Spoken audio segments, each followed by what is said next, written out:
दोस्तों नमस्कार। आशा है कि आप अच्छे होंगे। मैं हूं विजय कुमार पाल, एक लेखक। ये मेरी किताब है पैनोरमा ऑफ इंडियन डेमोक्रेसी।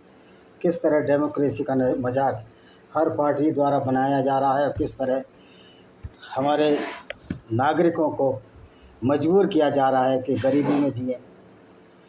दोस्तों एक बात समझ में ये नहीं आती मेरे कि देश चौथी या पांचवी इकोनॉमी बन गया है, जैसा कि लोग बताते हैं।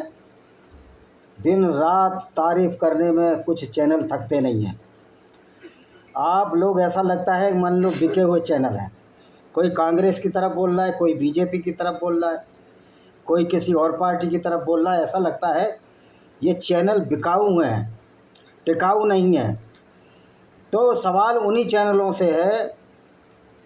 कांग्रेस का भी राज रहा, बीजेपी का भी राज रहा। दोनों ही पार्टियां जवाबदार हैं जो सत्ता में रहीं। बीच बीच में जनता दल आया, लेकिन कुल मिलाकर वही एक ही थैली के चट्टे बट्टे सत्ता में आते रहे। वही बीजेपी में जाते रहे, बीजेपी से कांग्रेस में जाते रहे, और ये खेल अभी भी जारी है। आपको पता होना चाहिए जो राजीव शुक्ला हैं वो कांग्रेस के हैं। उनकी पत्नी अनुराधा प्रसाद जो है वो रविशंकर प्रसाद की सगी बहन है। ये देखिए खेल किस तरह लोगों को मूर्ख बनाया जा रहा है।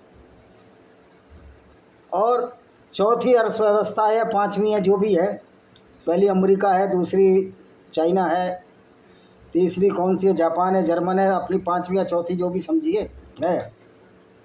अभी जापान से तो बहरहाल हम पीछे ही हैं, शायद जर्मन से भी पीछे होंगे। पांचवी लगा लो, अगर कोई जंप किया हो तो चौथी होगी।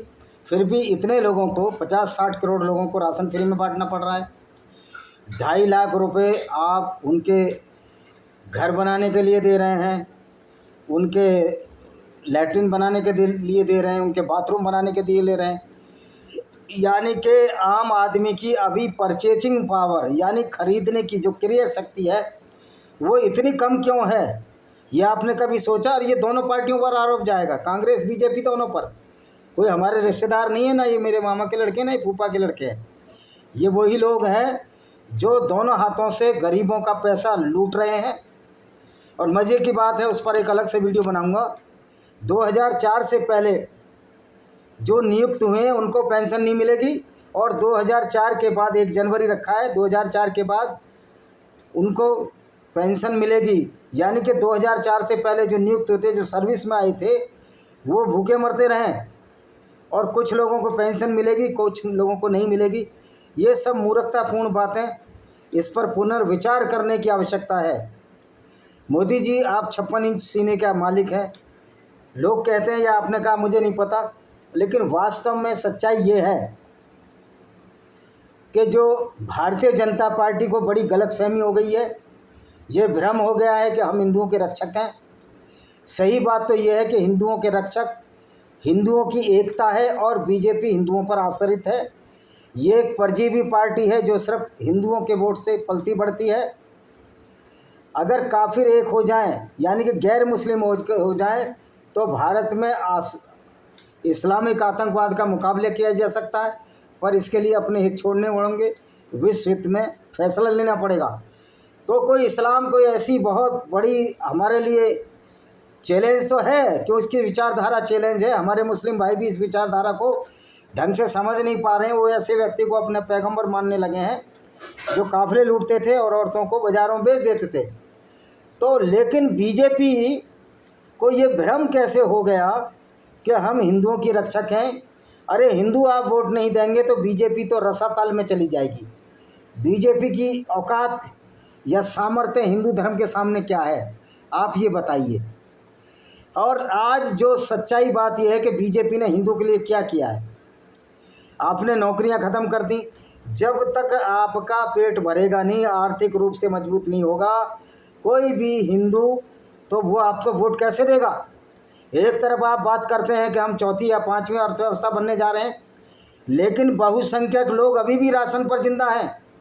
उनकी परचेजिंग पावर इतनी नहीं है कि वो 2000 कैलोरी जो कि जीवन चलाने के लिए डेली बेसिस पे पर्याप्त होती है वो खरीद लें। उनकी परचेजिंग पावर नहीं है कि वो मकान खरीद लें। मकानों का रेट इतने हावी, बिल्डर मनमाने वसूल कर रहे हैं, और दिल्ली जैसे शहर में रेरा नहीं है। रेरा से रजिस्ट्रेशन नहीं है। जगह जगह कुकुर मुत्ते की तरह बिल्डर और कॉलोनाइजर उभर गए हैं। खासतौर पर बिल्डर मकान खरीदते हैं, फ्लोर बनाते हैं, बेच देते हैं। कोई रूल रेगुलेशन का ध्यान नहीं है। दिल्ली की महानगर राजधानी का जो मोदी जी की नाक के नीचे हो रहा है, जो अमित शाह जी की नाक के नीचे हो रहा है, जो ये दावा करते हैं कि हम करप्शन को हटा देंगे, खुद दिल्ली में कितना करप्शन है। यानी कि क्या आपने टीन के चश्मे लगा रखे हैं? आपको दिखता नहीं? आप ही के पार्टी के कोई मेंबर है, बड़े बड़े पोस्टर लगे हुए हैं पूरी दुनिया में, दिल्ली से लेकर कन्याकुमारी से लेकर कश्मीर तक बड़े बड़े पोस्टर लगे हुए हैं। और ज़्यादातर तो नेता ऐसे दिखते हैं कि वो अब उनको क्या बोलूं, आप कोर्ट में चले जाओगे। उनका जो हौलिया है उससे कहीं से दिखते ही नहीं है, शरीफ आदमी है। साफ धूर्तता सामने आ जाती है। चेहरे के भावों को पढ़ लो, साइकोलॉजिस्ट को बैठाओ। तो भाइयों, आप नौकरियां ख़त्म करते जा रहे हैं। अब जीएसटी में अब आपने खूब खून चूस लिया दूध में। जो दूध मुहे बच्चों को दूध मिलता था अमूल का या पॉलीथीन का, पूरी दुनिया में पूरे स्टेटों में कहीं किसी नाम से बिकता है, कहीं सांची के नाम से बिकता है। छत्तीसगढ़ में और कोई ब्रांड है जब एमपी से अलग हुआ। इसी तरह उड़ीसा में ब्रांड होगा, झारखंड में ब्रांड होगा, उत्तर प्रदेश में ब्रांड होगा, एमपी में सांची है। इस तरह हर स्टेट का एक अपना ब्रांड है। उस पर भी दूध मुहे बच्चों के दूध पर भी आपने टैक्स लगा दिया। यानी कि तो हम लोग चाहते हो कि बच्चे दूध ना पिएं और बहुत सारी चीज़ों पर टैक्स लगाए जो बच्चों के मानसिक विकास के काम आती हैं। 5 साल की उम्र तक बच्चों का मानसिक विकास काम होता है। एक गरीब का बच्चा दूध नहीं पी सकता। जब वो दूध नहीं पिएगा तो ज़िंदगी भर तुम्हारी गुलामी करेगा, अडानी और अंबानियों की गुलामी करेगा। आज बीजेपी जो दावा करती है कि बहुत शरीफ पार्टी है, कांग्रेस भी ऐसी है, ये सब पूंजीपतियों के हाथ बिके रखे हैं। क्या आपको पता नहीं कि बगल में क्या हुआ था? क्या आपको पता नहीं कि दिल्ली में श्रीलंका में क्या हुआ? क्या आपको पता नहीं बांग्लादेश में क्या हुआ? और आप सेना पर कूदते हो। सेना में भी तो हमारे ही बच्चे हैं, सेना में भी तो किसानों के बच्चे जाते हैं। कौन सा अडानी अंबानी का लड़का सेना में गया या कौन सा मोदी के परिवार में सेना में गया? हाँ, उत्तराखंड के कुछ लोग हैं, वीके सिंह हैं, उनका पूरा परिवार सेना में गया। उत्तराखंड के रावत बहुत सारे लोगों के परिवार सेना में है। खंडूरी साहब का लड़का भी सेना में है। तो ये उत्तराखंडी तो इतने बेईमान नहीं होते। लेकिन किसी गुजराती का लड़का सेना में बता दो जिसने बलिदान दिया हो और जो उद्योगपति का बेटा हो। इवन आपको आईएएस के बच्चे भी सेना में मिल जाएंगे, जैसे कैप्टन मनोज आर्य हैं। मनोज आर्य क्या नाम है? मनोज ही नाम है ना, कैप्टन है जिनका वीडियो चलता है चाणक्य। उनके फादर अच्छी पोस्ट पे थे, वो सेना में गए।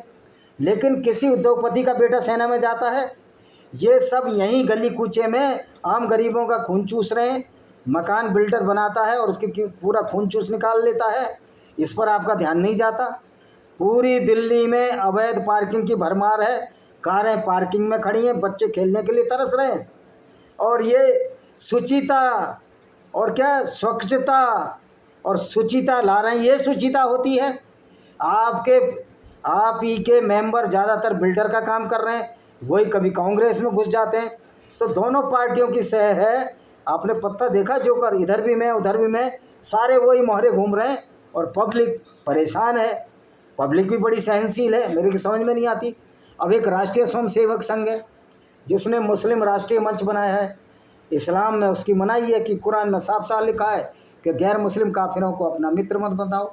सत्ता कड़वा होता है, कड़वा है मगर सही है। लेकिन ये हिंदुओं के नाम पर राजनीति कर रहे हैं, उधर मुस्लिम राष्ट्रीय मंच बना रहे हैं।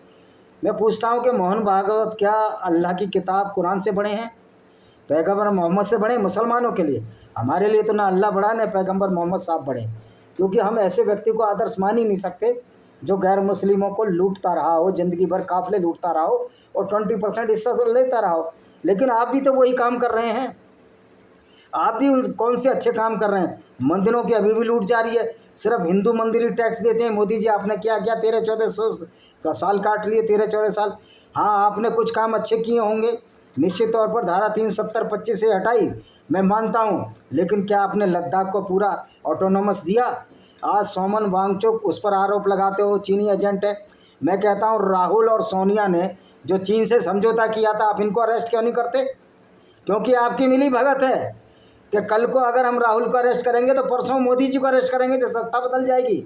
और आपने जो कॉलेजियम सिस्टम है, भ्रष्टाचार का सिस्टम है, आप अपनी मर्जी के जज लाते हो और अपने फैसले देखते हो। जनता ये सब कर रही है, युवा आक्रोश में है, एक चिंगारी भर जलाने की ज़रूरत है। तो मैं अभी भी कहता हूं कि मोदी जी ज़रा सोचो और समझो, पेंशन क्यों नहीं आपने 2004 से पहले करी, उसके लिए अलग से वीडियो डालूंगा खैर मैं। तो आपने बहुत सारी ऐसी कमियां हैं और आप बड़े 56 इंच की छाती शोर मचा कर कह रहे हो। थोड़ा बहुत शर्म से डूबना चाहिए, कुछ गैरत है बीजेपी वालों तुमको या कांग्रेस वालों, जो भी पार्टी अब तक राज करती रही। 60-70 करोड़ लोग राशन पर जी रहे हैं, लोगों के अपने मकान नहीं है, लेटरिन बाथरूम के लिए, आप शौचालय बनाने के लिए उन पर इतना पैसा नहीं है कोई शौचालय बना सकें, वो मजबूरी में बाहर जाते थे। और आपने जो जीएसटी में पैसा लूटा, गरीबों के बच्चों में दूध में जीएसटी जो अब कम की है, उसी पैसे को उन गरीबों में बांट दिया, गरीबों का पैसा गरीबों में बांट दिया। और अमीरों का तो आपने करोड़ों रुपए का लोन माफ़ किया, अभी किसी ने बता रहे वीडियो में आपने सैकड़ों करोड़ माफ़ किया। तो आप तो गरीबों के दुश्मन हैं। और हिंदुओं में भी आप कौन सी कम्युनिटीज़ को आगे बढ़ा रहे हो? आप सिर्फ 2 वर्गों की पार्टी रह गई है, या तो बनिया वर्ग जो पैसे लूट रहा है लोगों के, गरीबों के, या एक दूसरा वर्ग जो अब तक पूरे हिंदू समाज को बेवकूफ़ बनाता रहा ऊंच नीच के आधार पर। मैं ये नहीं कह रहा कि सारा उसमें सारे लोग खराब हैं, दयानंद सरस्वती भी उसी समाज से थे। मैं सिर्फ उन लोगों की बात कर रहा हूँ जो गद्दार हैं हिंदू समाज के, जिन्होंने जन्म से जाति को आधार बना दिया, जबकि जन्म से जाति का आधार था ही नहीं। अब जाति के आधार पर रिजर्वेशन मिल रहा तो ये कहते हैं कि आपको रिजर्वेशन जाति के आधार पर है। भाई आपने जातियाँ बनाई क्यों? आपने अपनी पीठ में छुरा क्यों भौंका? अब लो मजा, जो तुमने बोया है वही काटोगे, बोए पेल बबूल का आम कहाँ से खाए। तुमने नफरत फैलाई, नफरत का जवाब नफरत से ही मिलेगा। और जिनके खिलाफ नफरत फैलाई उनकी आबादी तो इतनी ज़्यादा है, वो तुम्हें सत्ता से कभी भी बाहर कर सकते हैं अगर एका हो जाए। पर आज हम जातिवाद की बात नहीं करेंगे, अब हम समग्र समाज की बात करेंगे कि गरीब और गरीब क्यों होता जा रहा है, अमीर क्यों अमीर होता जा रहा है, और तुम पेंशन भत्ते क्यों ले रहे हो? तुम तो देश सेवा के लिए आए हो। तो दोस्तों आप देखो, ये नेताओं का दोहरा चरित्र, वही नेता कांग्रेस में, वही बीजेपी में। अनुराधा प्रसाद के हस्बैंड है राकेश शुक्ला के साले हैं रविशंकर प्रसाद जो पटना सांसद हैं, वो बीजेपी में। ऐसे तो बहुत सारे उदाहरण मैं बता दूंगा, इधर भी हम उधर भी हम, जिधर पार्टी जाए जिधर हो, जिधर दम उधर हम। और ये देश को लूट लूट कर खा रहे हैं, नोच नोच कर खा रहे हैं। एक गरीब मजदूर जो मकान बनाता है, पूरी ज़िंदगी तरसता रहता है, चौकीदारी करता है बड़े बड़े महानगरों में, और अपनी ज़िंदगी को कीड़े मकोड़ों की तरह गुजारता है। तो आशा है कि थोड़ी सी लोगों में, युवाओं में आक्रोश आए, अपने अधिकारियों के लिए लड़ो। और हमारी सेना में हमारे भाई हैं, पुलिस में भी हमारे भाई हैं, क्यों हमारे खिलाफ जाएंगे? वो भी देख रहे हैं कि लूट हो रही है अडानी अंबानी की। और फिर जब जनता अपने हकों के लिए सड़कों पर उतरती है तो सब कुछ फेल हो जाता है। इसी के साथ मैं इस वीडियो को विराम देता हूँ। वंदे मातरम, जय हिंद, आपका दिन शुभ हो।